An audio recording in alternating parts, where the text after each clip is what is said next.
इसी बीच एक बड़ी खबर, राघव चड्ढा बीजेपी दफ्तर पहुंच चुके हैं। संदीप पाठक भी बीजेपी दफ्तर पहुंचे हुए हैं और माना जा रहा है कि नितिन नवीन से मुलाकात करेंगे। बीजेपी दफ्तर पहुंच चुके हैं राघव चड्ढा।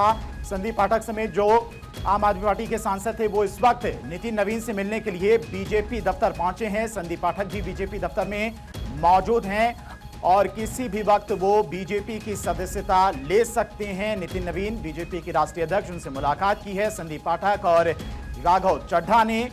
तो इस वक्त की ये बड़ी खबर, अनिल बलूनी के साथ में पहुंचे हुए हैं राघव चड्ढा जो और उनके साथ में संदीप पाठक, जिनको अनिल बलूनी बीजेपी दफ्तर लेकर पहुंचे हैं। बीजेपी के राष्ट्रीय अध्यक्ष नितिन नवीन वहां पहले से मौजूद हैं। किसी भी वक्त राघव चड्ढा और जो 7 सांसद हैं वो बीजेपी की सदस्यता ले सकते हैं। संदीप पाठक भी पहुंचे हुए हैं और किसी भी वक्त वो बीजेपी की सदस्यता ले सकते हैं।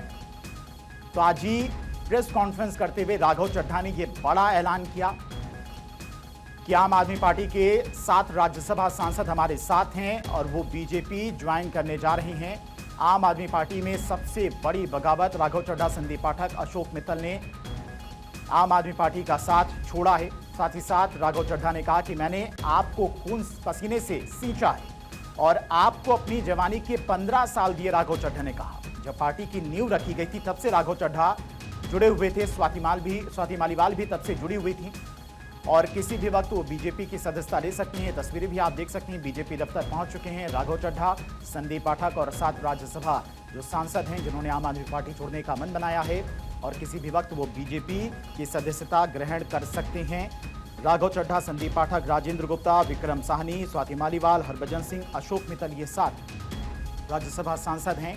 राघव चड्ढा की तरफ से कहा गया कि ये सभी हमारे साथ हैं और बीजेपी की सदस्यता ग्रहण करेंगे।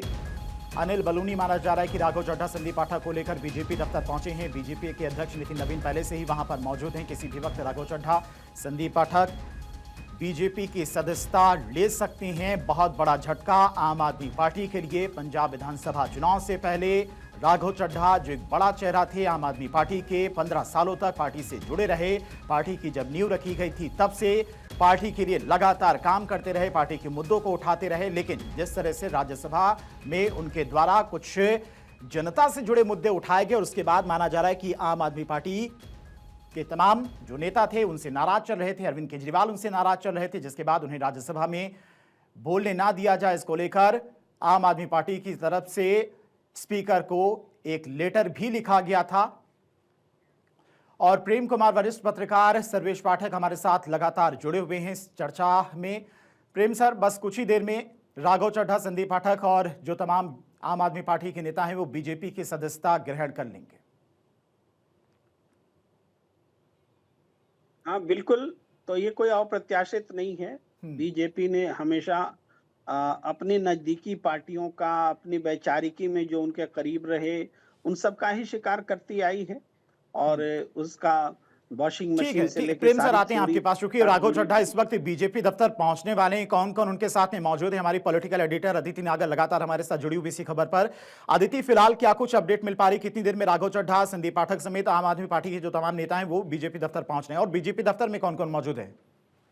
बिल्कुल, देखिए अभी अनिल बलूनी उनके साथ है। प्रेस कॉन्फ्रेंस हुई तभी साथ में मौजूद थे। अनिल बलूनी लेकर पहुंच रहे हैं और राष्ट्रीय अध्यक्ष से मुलाकात करेंगे और वहीं पर तमाम बातें होंगी, सारी फॉर्मेलिटीज होंगी और जल्द ही संभवतः, क्योंकि डिफेक्शन लॉ लगेगा नहीं उन पर, उनकी सदस्यता भी नहीं जाएगी। तो ऐसे में जल्द ही जो बाकी कार्रवाई है संभवतः, क्योंकि वो राज्यसभा की कार्रवाई होगी तो संभवतः जल्दी वो चेयरमैन से भी मुलाकात हो। लेकिन इससे पहले जो पार्टी की ज्वाइनिंग वाली जो फॉर्मेलिटीज है वो जल्द होगी और अभी कुछ ही देर में राष्ट्रीय अध्यक्ष के साथ मिलेंगे।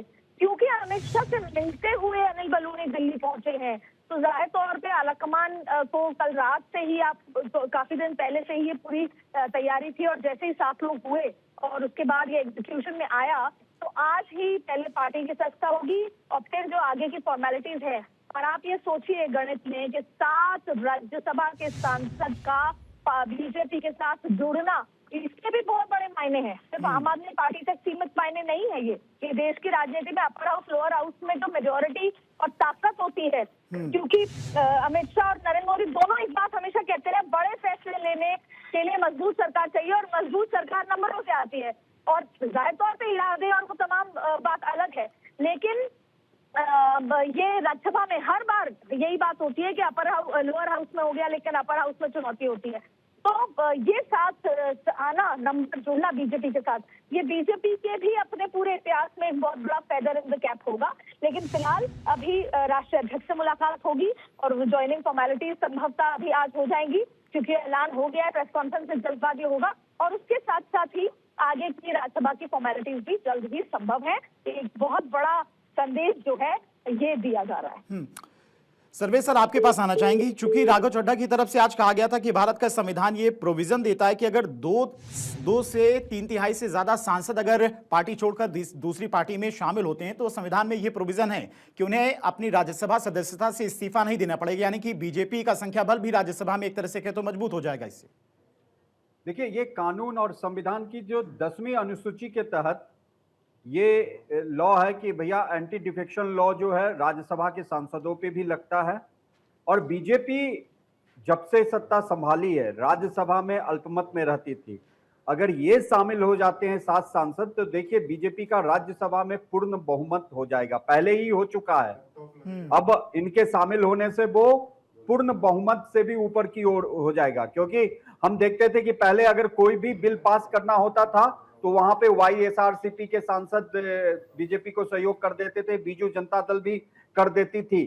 अब ये 7 सांसद आ जाएंगे तो आप अंदाजा लगाइए कि वो जो राज्यसभा में बीजेपी की टैली है वो कितना अच्छा और ऊपर बढ़ जाएगा। मेरा यहाँ बार बार इस बात का कहना है कि प्रेम सर अभी बोल रहे हैं कि शिकार शिकार शिकार, अरे जब आप शिकार होने के लिए छोड़ देंगे, आप अपने फाउंडिंग मेंबर को वो तवज्जो नहीं देंगे, उसे आप जो चाहिए वो नहीं देंगे, पार्टी के लिए जिसने खून पसीना सींचा। आपने राहुल गांधी की बात की, अदिति ने बात किया था शुरुआत में, धीरेन्द्र। अब राहुल गांधी हेमंता विश्व शर्मा के सामने अपने कुत्ते को बिस्किट खिलाएंगे और वही बिस्किट हेमंता विश्व शर्मा को ऑफर करेंगे। पार्टी के बड़े बड़े नेताओं ने क्यों छोड़ा? आज प्रियंका चतुर्वेदी देखिए शिवसेना ज्वाइन कर ली थी पार्टी छोड़ के। पार्टी और शिवसेना का किस तरीके से प्रतिनिधित्व करती थी राज्यसभा में, आपने उसको क्यों पार्टी से बाहर निकाला? तो यहाँ पे बीजेपी ने तो नहीं स्वीकार किया, उस समय आप शिवसेना ने स्वीकार कर लिया। और देखिए राज्यसभा में आम आदमी पार्टी के ने राघव चड्ढा से दरकिनार किया। 1 साल शायद इनका टर्म और भी राज्यसभा का बच रहा था। इनको अपनी राजनीति में लंबी छलांग लगानी है। इन्होंने देखा कि हमारे पास तो और कोई चारा नहीं है, तो भाई बीजेपी में जाएंगे तो इनकी राज्यसभा की या तो सदस्यता बरकरार रहेगी, नहीं तो लोकसभा में कहीं से इनको जिता के, क्योंकि बीजेपी का जहां ठप्पा लगे आपको जीत ही हासिल होगी। केवल एक शहनवाज हुसैन जी थे जो सब जीता था 14 में, वो अपना चुनाव हार गए थे। तो यहाँ पे पार्टी विथ डिफरेंस कहिए या आइडियोलॉजी कहिए या शिकार कहिए, भाई जब आप अपने घर को ठीक नहीं रख पाएंगे तो आप दूसरे पे क्यों तोहमत लगाते हैं? आप अपने घर को तो पहले ठीक रखिए। स्वाति मालीवाल को घर से बेइज्जत करके, मार पीट करके घर से बाहर निकाला एक महिला जिसको आपने सांसद बनाया था, और उसके बाद उस पे, और वो भी किस लिए कि वो राज्यसभा की सीट आप एक देश के बहुत बड़े वकील को देना चाह रहे थे और उसको कह रहे थे तुम इस्तीफा दे दो, क्योंकि उस वकील ने उनको बेल दिलवाई। जैसे आजम खान को बेल दिलवाया गया तो समाजवादी पार्टी से इंडिपेंडेंट के रूप में देश के दूसरे सबसे वकील राज्यसभा पहुंच गए। तो यहां पे शिकार होने के लिए आप पूरा माहौल क्रिएट कर रहे हैं अपने मेंबर के लिए। योगेंद्र यादव कौन सा शिकार हो गया? कांग्रेस पार्टी के तो वो पिछलग्गू नजर आते हैं, राहुल गांधी का साथ देते रहते हैं। योगेंद्र यादव पहले भी मुखर थे, कांग्रेस का विरोध कर रहे थे, आम आदमी पार्टी बनाई, आम आदमी पार्टी में गए। और प्रेम जी भी लेफ्ट आइडियोलॉजी के हैं, योगेंद्र यादव तो पूरा लेफ्ट है। तो योगेंद्र यादव प्रशांत भूषण के साथ क्या हुआ? प्रेम जी कुमार विश्वास को छोड़ दीजिए कि वो आपका कहना है बीजेपी की भाषा बोलते हैं। यहाँ पे आप जितने भी क्षेत्रीय पार्टी आई है धीरेन्द्र, आप उसकी कार्यशैली देख लो। कांग्रेस भी एक क्षेत्रीय पार्टी बन के रह गई है, क्योंकि 141-42 साल की पुरानी पार्टी एक परिवार विशेष पार्टी बन के रह गई।